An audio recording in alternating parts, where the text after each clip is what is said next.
मित्रों, नमस्कार। शख्सियत में बात करते हैं हिंदी फिल्मों की क्रूर सास ललिता पवार की।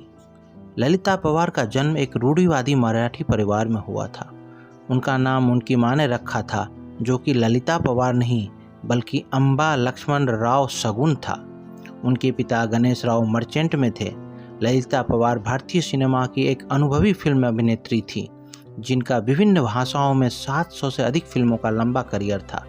ललिता पवार को न सिर्फ मंथरा के रोल से याद किया जाता है, बल्कि वो बॉलीवुड फिल्मों की सबसे क्रूर सास के नाम से भी पहचानी जाती रही है।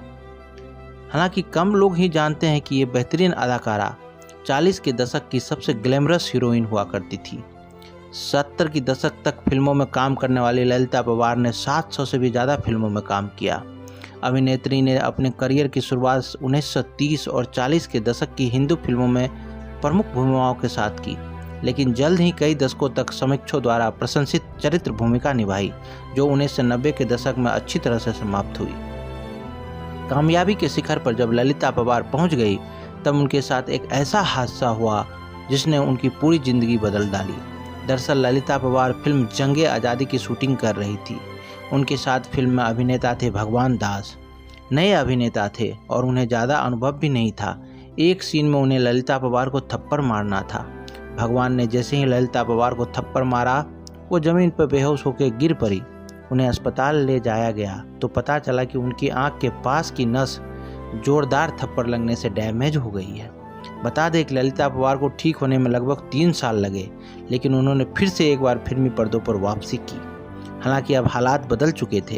पहले वो बतौर अभिनेत्री फिल्मों में दिखाई देती थी, लेकिन अब उन्हें दूसरे प्रकार का रोल करने का मौका मिला, यानी खलनायिका या सपोर्टिंग रोल।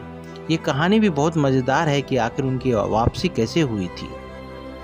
दरअसल हुआ यूँ कि ललिता पवार हादसे से उभरने के बाद फिल्मों में वापसी करना चाहती थी, पर उन्हें समझ नहीं आ रहा था कि वो ये कैसे करे। एक दिन उनके गुरु उनसे मिलने पहुँचे।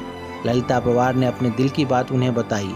ललिता पवार की बात सुनकर उनके गुरु ने कहा कि तुम्हें अब अपनी नई पहचान बनानी होगी, वो भी नए नाम के साथ। ललिता पवार जानती थी कि लेफ्ट आंख खराब होने के बाद उन्हें कोई फिल्मों में बतौर एक्ट्रेस नहीं लेगा। अपने गुरुजी की बात ललिता पवार ने मानी और अपनी नई पहचान के साथ इंडस्ट्री में वापसी की। इस दौरान उनका नाम पड़ा था ललिता पवार। बात अगर मंथरा यानी ललिता पवार की अपनी पर्सनल लाइफ की करें तो ये काफ़ी उतार चढ़ाव भरी रही। ललिता ने 2 शादियाँ की। उनकी पहली शादी गणपत राव पवार से हुई थी। सब कुछ ठीक चल रहा था, लेकिन एक दिन ललिता को गणपत राव के एक्स्ट्रा मैरिटल अफेयर की बात पता चली।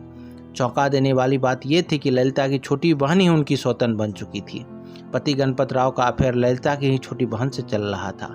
ललिता पवार को जब ये बात पता चली तो उन्होंने उस जमाने में पति गणपत राव को तलाक दे दिया। ललिता पवार ने फिल्म निर्माता राज प्रकाश गुप्ता से दूसरी शादी कर ली। दोनों का एक बेटा है। साल 1998 में जब ललिता पवार की उम्र 81 साल थी तो वो दुनिया को अलविदा कह गई। 1961 में ललिता पवार को भारत सरकार द्वारा भारतीय सिनेमा की प्रथम महिला के रूप में सम्मानित किया गया था।